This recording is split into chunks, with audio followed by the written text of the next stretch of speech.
how we play. So Slots of Fun says, please explain the difference between volatility and return to player, which is RTP. All right, so let's talk about volatility first. So volatility in slot machines is a way for the game manufacturers to design how the game is going to play out for you, the player. There are two sides of this. There's a low volatility side and a high volatility side. So what is basically going on here, and they call it the ride. And this is actually the term that manufacturers use. It's like going along for the ride. So a low volatility game, you're going to have slow, consistent wins, but they're going to be smaller wins on the scale of these $1 million crazy jackpots and things like this. But when we think about a low volatility game, we think about Double Diamond, because the highest amount that you can win on a 1 credit bet on Double Diamond is 800 credits. Now you can compare that to a high volatility game like 10 times pay or some of the lightning links and dragon links. That 1 credit amount jumps to 10,000. There's a big difference between 800 credits and 10,000.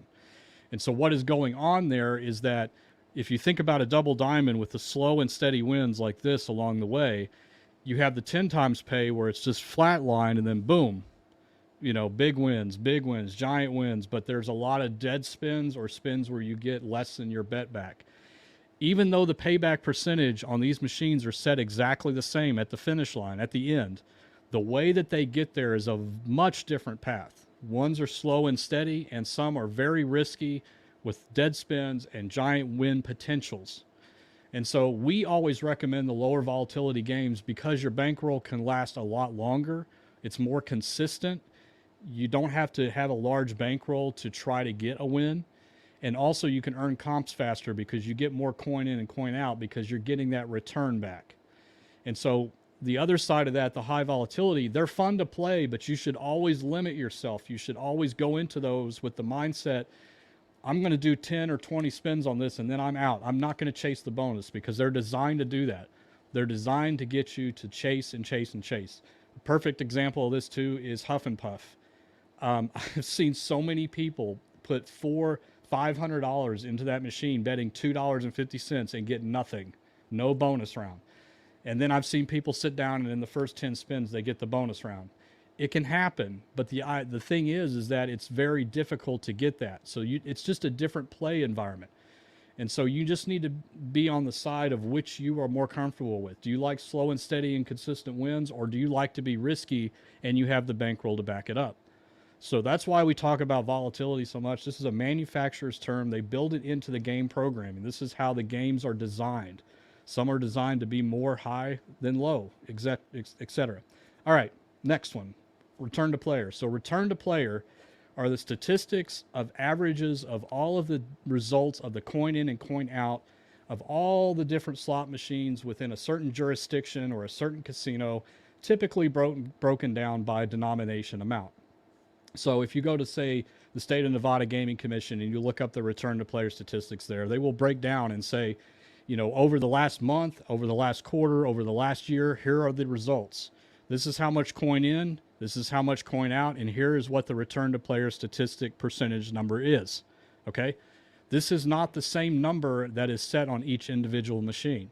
You don't know that, and there's no way to tell what that number is unless you worked for a casino. That is their information.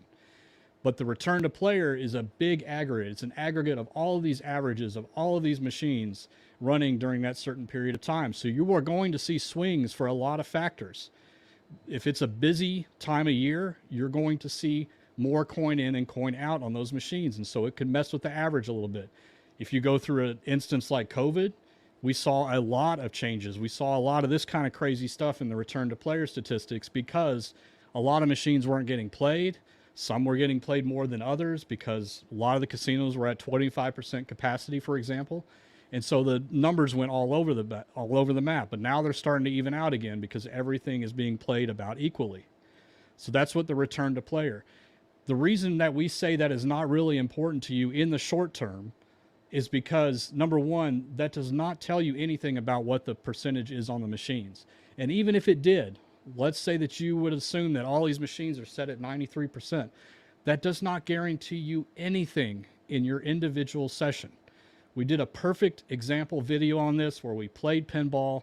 We set it at 86% and did 200 spins. We set it at 98% and did 200 spins. The 98% ended up at 88% return to the player, and the 86% ended up with 161% return to the player. So it was much different, much different. But that is a short-term event. And so that's why we think it's not important for you in the short term. It's not something that you should set any kind of expectations on, because it's not going to help you. It's just not going to help you in the short term. The only exception I will say to all this, and then I'll shut up. The only exception to this is that if you, let's say that you live in between two casinos that are 30 miles apart, and one has a return to player average that is about 6 to 7% overall higher than the other one, I would say go and play at the one that has the higher return to player consistently, but set your expectations. Know that that does not mean that you are going to get that kind of return during your individual session. But if you're going to play at a casino for the next 10 years, I would always pick the one that is higher. But I hope you can see how that is different, and it doesn't really matter in the short term.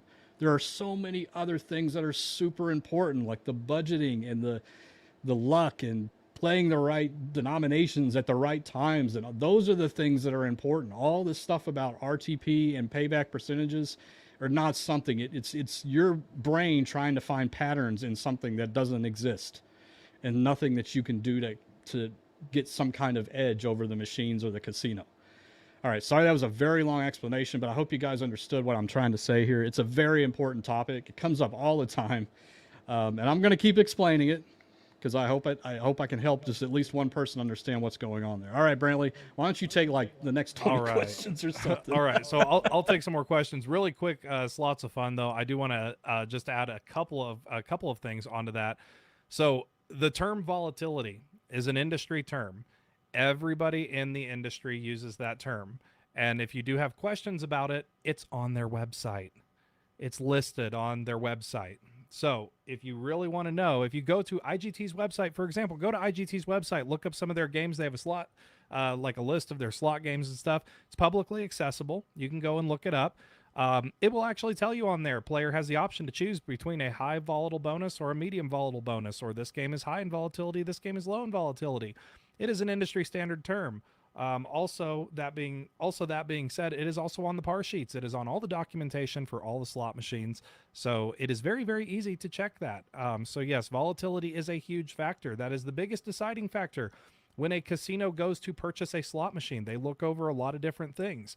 They look at the volatility index. The volatility index is given to them on the par sheet. They make that decision to try to plan out their floor. Do we want a mix of high and low volatile games, and so on and so forth? This is an extremely important thing. This is their purchasing deciding factor. So keep that in mind too, because that is a huge thing in the industry. And again, like what Mark said, just to rehash that, return to player statistics tell you nothing, and they do absolutely nothing to better your play. So don't focus on return to player statistics, because that is really just something that is more so confusing, and you're looking at a very long-term picture. And actually, I'm going to put this up from Proud Monkey because it kind of goes along with what we were saying. As a note on Las Vegas return to player stats, they are skewed because of all the better video poker pay tables at lower denoms downtown North Las Vegas Boulder Highway. So it skews the RTP in those regions. That is 100% correct. Again, the RTP is just an aggregate of, it's a collection of numbers, and it is only specific to that certain period of time. So again, it's return to players for that month, that quarter, that year, whatever the case may be. It tells you absolutely nothing about your current session at the casino. So thank you very much, guys. Really do appreciate that. All right.